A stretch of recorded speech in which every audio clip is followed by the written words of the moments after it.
pool and better seeding and all that kind of stuff. Okay, so should be an interesting bout then. I mean, we're hopping into game 1 on the Western Air Temple. We have Akuma on Mounir versus Skeldra once again on the Jaeyun. And this should be a pretty good bout. I'm excited to see kind of what changes will be made here from Skeldra. Whoa! Chasing him hard on that one, and Skeldra just barely picks up the neutral air, but it doesn't ultimately matter. Oh man, that's a tough early stock loss for Skeldra. Yeah, that one's really hard to deal with because there's a certain situation you can end up in where you get, oh my gosh, I was about to say this unarmed is going wild. Yeah, dude, he picked up like the top side of Mounir's head with the bottom side of the down air. What a wild way to pick that one up. Oof. Yeah, that's gonna be hard. You get chased by Gauntlet ground pound all the way down the street, and it's like, what do you do? That side sig would have KO'd on probably any other stage here, but looks like Mounir is going to be able to survive just a little while long here. Goes for the Val neutral signature, but it's not going to connect. Oof, but really Skeldra needs the stock to go. Honestly needed that side sig to knock out. Now he's just taking more and more hits here. Has to find another opening. Has to find a weapon even. They're going to be looking for that sword spawn, and there it is on the platform. Tries to be patient, doesn't want to make it too obvious. Doesn't want to take those back-to-back sidelights, though. Barely picks up the recovery, turning that one around after he got past Mounir and finds the KO off of it, swapping back over to the Greatsword. Mounir's going to be looking for a weapon. Goes for the jump neutral air. That's going to end the iframe. Nice. Barely snakes away. He's going to get punished there off of that one, too, after the GC side signature. Yeah, it's really interesting there because that's another situation where somebody gravity cancels right in front of Skeldra, and he has the option to go for a 5-hit string, but he doesn't go for it. But just goes for 3. And I'm like, you could have hit sidelight, N-light, dash, N-light, D-light, sidelight even, and that might have just taken the entire stock, you know? Granted, you know, if you go for sidelight finisher there, it's a little bit riskier because it's not guaranteed. You may be able to jump, but it is what you can go for there. And so despite that, Skeldra trying to get the stock here. That ground pound would have been a great option, but the weapon throw was even better from Mounir. So yeah, it's interesting seeing Skeldra not go for that when, like, obviously he's a very good player, so he knows his stuff, but also we've seen the mix-ups that he does, ending with the ground pound, so he can find those KOs that he's done several times. So like you said it yourself, like he knows what he's doing. Yes, exactly. He knows his routes, he knows the options that he has, but sometimes he just doesn't take the more or less like quote-unquote obvious ones.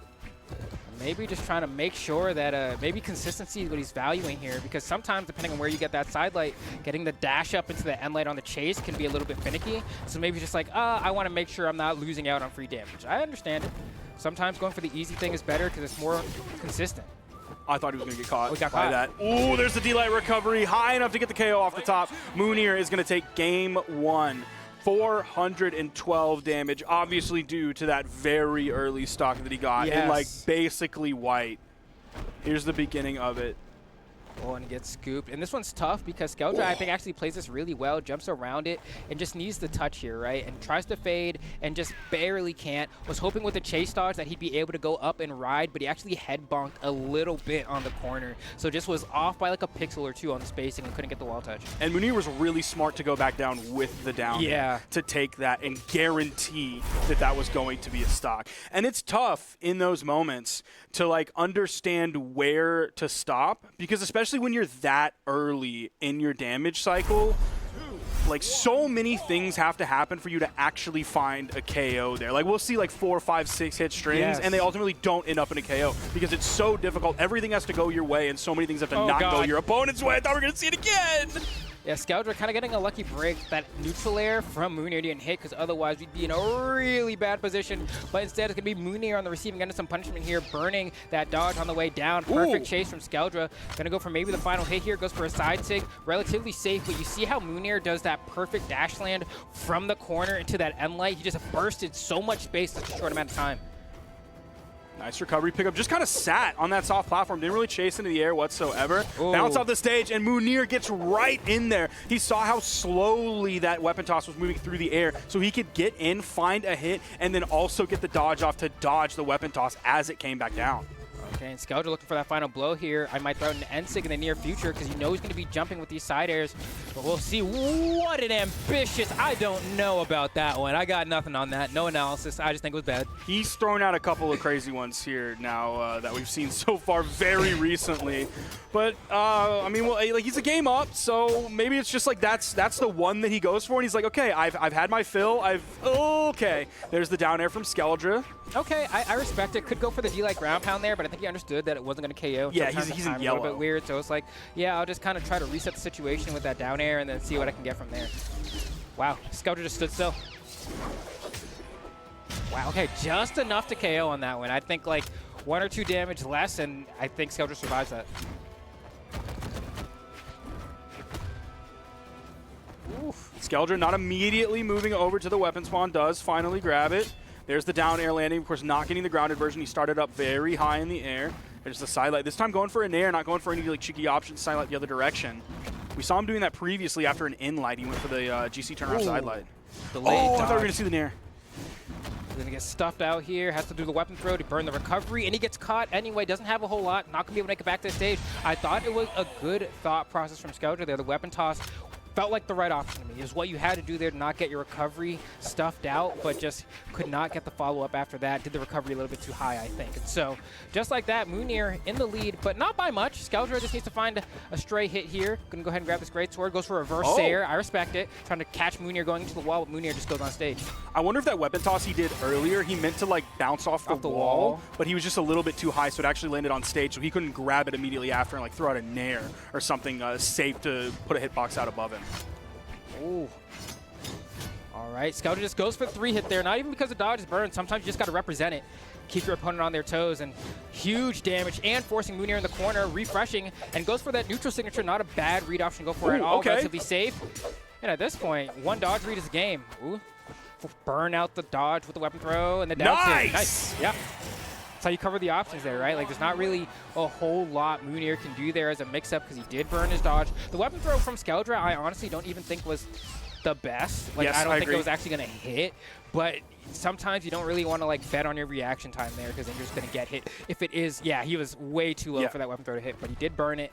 Meant that coming down here, his only mix-up was to try to do an unarmed down air or alternatively do a ground pound right on top of Skeldra, and, like, a lot of people aren't going to do that. So... nice try. That's all I'll give it. I'll give it a nice try from Mounir. And that was also Mounir choosing to immediately go back to the main platform. Like, he didn't try to, like, camp the bottom of the wall. He didn't try to down air into the wall, maybe dip under the stage a little bit before going back, even though Skeldra didn't have a weapon. So it's not like he was fighting at weapon disadvantage or anything like that. He chose to immediately go up over the top, and Skeldra did a great job babysitting him back to the stage and catching that landing with the long active frames of the unarmed down heavy. Yeah, I think it's definitely... just good awareness from Skeldra overall, because I feel like if I'm Mounir in that position, I might also choose to opt back to the stage just because since you know I burned my dodge already early on, a lot of people are looking to ground pound or down air you, and I'm like, I don't want to be in that position. It's hard to like win there without having any mix-up tools, but getting caught on the landing is just, it's a different minigame. You're still in a bad spot. It's just a different minigame, and Skeldra was able to play it perfectly there. And so going on to this next game, game number 3, 1-1 on the scoreboard here as Mounir manages to pick up a pair of gauntlets. Skeldra waiting for the spawn, and there it is. Gets stuffed trying to pick up that greatsword, though. Does manage to pick it up still regardless. Oh. Oh, still keeping it going. Also with that recovery, ooh. This is making me a little bit nervous, the way he's already adding up so much damage this early. 1D likes to rule them all. I thought we might see it there. Skeldra trying to figure out what the way down is going to be, and that's the weapon throw accuracy I was hoping for. Going to go ahead and secure that first stock. Mounir struggling a little bit. Has been caught a lot by these nairs and recoveries. Yeah, finally manages to sneak through on that one, but it's been rough. Beautiful turnaround. I can't believe that wasn't enough to find the KO. Mounir really trying to get this first KO here. Could have gotten a punish on that whip sidelight, and there it is. A second whip sidelight is going to be the name of the game on that one. So Mounir finally able to answer back here, not trailing behind by too much. Skeldra waiting for this weapon spawn. It appears on the left side, and there we go. It's gonna be the normal sword. A little bit of a juggle here, but Skeldra kind of giving up a whole lot of the stage here, letting Mounir honestly have maybe a little bit too much control. But now Skeldra swinging back quite a little bit, dashing back. The tail end of that sidelight's gonna connect. It's interesting here as Skeldra has done such a great job of controlling the stage here despite giving up some space before, going for 2 side sigs. Clearly, Skeldra is in his head. Yep. The spacing that he had on those to like perfectly stay far enough back from that corner to where there wasn't a lot of time for Mounir to find a great punish, but still like putting out that hitbox right over the corner in case Mounir was riding a little bit higher, came to punish a little bit too early. Oof. Great spacing there from Skeldra, narrowly avoiding that neutral sig as well. Tries to go for that down. Now, I'm telling you, it spikes, but it's not great, and it's not guaranteed. You can always jump out, and so that's exactly what we saw Mounir do there, but I do love the fact that Skeldra represented it on the big stage. Back-to-back side lights. Ooh, I like it. If he landed on stage there, too, that would have hit. Oh, he had the dodge, but of course Mounir was fast, falling right out of that to get away. Then the dodge came off of cooldown in time. Mounir is in dangerous territory here, especially given that this set is tied. Potentially could be going down 1-2. Ooh, okay. Great job with the weapon throw there, forcing. The second time he's found a KO with that, a game-winning KO at that. Just does the down sig unarmed. I mean, like, it's really good. It is. It's active for so long too. It really, like, even when it misses, the threat of it is still very potent. So, like, oh, I thought it was a great play for Mounir there because he was able to get that weapon throw, force Skeldra to jump, right? And then he was able to starve Skeldra by forcing him to jump by being able to go over there and snag the weapon from him. And he's like, oh, clearly he's going to land now. And Skeldra's like, no, I'm actually going to float, right? And floating is always a strong option in Brawlhalla. Has been for years. Just in a scenario like that, I don't think Mounir was expecting it. But now we have Teros Sparky. So this, what do you think about this? I mean, Mounir has played Teros, so I don't think this is necessarily, or can be like fully classified as like the salty Teros swap. I don't know. I don't know. I don't know. Skeldra's looking great against Mounir. Okay, maybe these like single stray hits are the thing that's going to be successful for Mounir here. Yeah, it's really weird because, like, you know, Sidelight on Greatsword will get beat out by Endlight on Axe on the ground. So if Mounir is able to maintain stage positioning, then yeah, might be able to win a lot of these neutral exchanges on the ground. But will that be the option here? Really, if I'm Skeldra, I'm not trying to represent downlight on Greatsword at all. But we'll see what kind of ends up happening here as Mounir takes the first stock. You talked about floating being very important and strong in Brawlhalla. Like, if you have an Axe, then it seems like that goes doubly.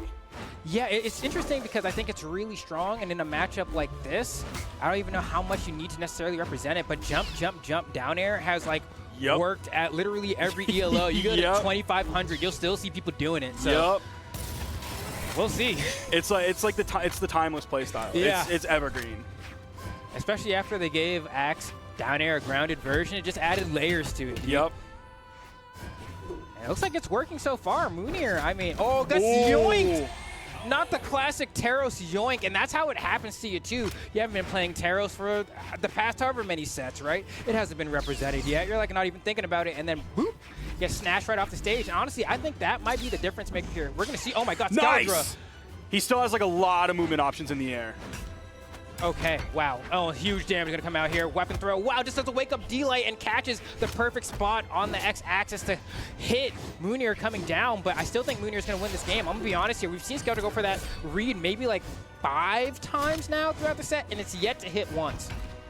Yeah, he's been struggling finding his opponent like that grounded for that long to find the option. Now he just has the sword in his hand. Mounir at the weapon disadvantage over on the wall. Still picks up right as that hurt box peeks over the corner. Gets the KO. Skeldra about halfway through this stock. See how quickly Mounir can get a weapon before he gets juggled. Back-to-back neutral airs. There's the in-light punish from Mounir.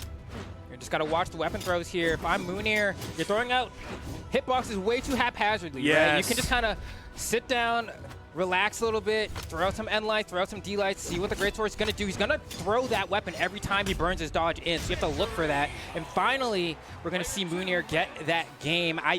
It was really hard for me to see Mounir losing that one because I feel like he got that Teros hammer Ensig at like the perfect time. Yes. It's kind of, it gives you the lead jump so large that like Skeldra really has to play out of his mind to have a comeback from there. Where it was like Mounir could be playing like kind of mid for the rest of that game, and I'd still expect him to win just because, you know, even if they're doing a 1-2 exchange on every hit, it's Teros, it'll add up over the time. So it's like, you managed to get that one. I'm really worried about game 5 for Mounir though, if I'm honest. I was worried that Mounir was going to keep throwing out like these grounded options, or maybe even like the anti-air, like the XD light. But like Skeldra was floating for some of that. Like there were times when he was grounded, but there were also times, especially at the end, where he was just floating above. That's where he was talking about, where you were talking about throwing the weapon toss down. And I was just really worried that Mounir was going to like, oh, I'm going to Teros, I'm going to throw out the down sig, I'm going to let the intrusive thoughts win, I'm just going to throw out an in light, I'm going to throw out a D light because it's getting towards the end and I really want that KO. All I need is a stray hit. I was so scared. Oh, back to back. Jeez. Oh my gosh, man. And Skeldra wasting no time and started this game 5 here on Miami Dome. This one's going to be really rough for Mounir here. I mean, I already feel like despite winning that last game, felt like he was kind of on the back foot here, but answering back here goes for a side sig with that hammer. Dude, the vertical game from Skeldra, completely different than what we saw before. So many dares, so many nairs as well. Swaps over to the sword, picks up the D-Light Seer for the KO. Huge first stock, and it's like Mounir wasn't ready to deal with the vertical up and down game with the dares and nairs coming out from Skeldra. Yeah, this actually is kind of reminiscent of I think it's Hughes versus Kaina at BCX, actually. There was a kind of a moment where Hughes decided that he was going to do mainly a vertical game versus Kaina, and suddenly Kaina kind of crumbled, right? And we're seeing a bit of that exchange happening here. Ooh, and a beautiful read there, but he could have gone for D-Light and Light Finisher. It would have been guaranteed. And so I'm still confused by some of the options that Skeldra's going for, but he's trying to cook is all I can say. I mean, he's absolutely cooking. We're seeing a completely different Skeldra this game. Like, he definitely got his swagger back. I'm just like, you could have taken the stock, though. That's all I'm going to say. That's true. You could have taken the stock. But with that said, I mean, Skeldra's still absolutely in the driver's seat here. Finally going to lose that stock. Honestly, I thought he was going to survive because he skid across the stage for so long that I was like, there's no way, right? But that's just the aura of Teros, I guess, just pumping testosterone. All right, we saw Skeldra floating, but he got caught right on the landing. Oh, not enough. I respect going for the quick finisher, right? Thinking that probably that it was going to lead to KO, but there we go. That recovery is going to be enough. And Skeldra really in a strong spot to win this one. I don't know if Mounir's going to be able to bring this back. We're going to need something else cheeky like we saw in the game before. And I don't know if Skeldra's going to give it to him. Nice. Oh, keeping it going. The vertical gameplay with the neutral airs. Now back to the lateral standard grounded gameplay. Okay. Okay, and I like it. Ooh, and I love the fact he goes for the bridge there, right? Interrupts that Sig starter. Ooh, great movement from Skeldra there, using that drift on JU and go ahead and go across to the side, going for the unarmed down tick here, and honestly just smothering Mounir. Honestly, Skeldra's got this one won.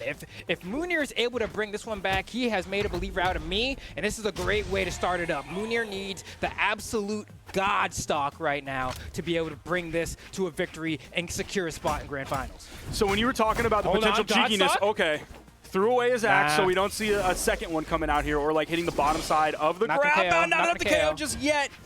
One more KO move should be able to end this stock of Mounir. Hold on. He's at a weapon disadvantage. There's a spawn coming in. It goes to the left soft platform, but he grabs it before it reaches its target. That's going to be it. And Skeldra takes the set against Mounir in Game 5.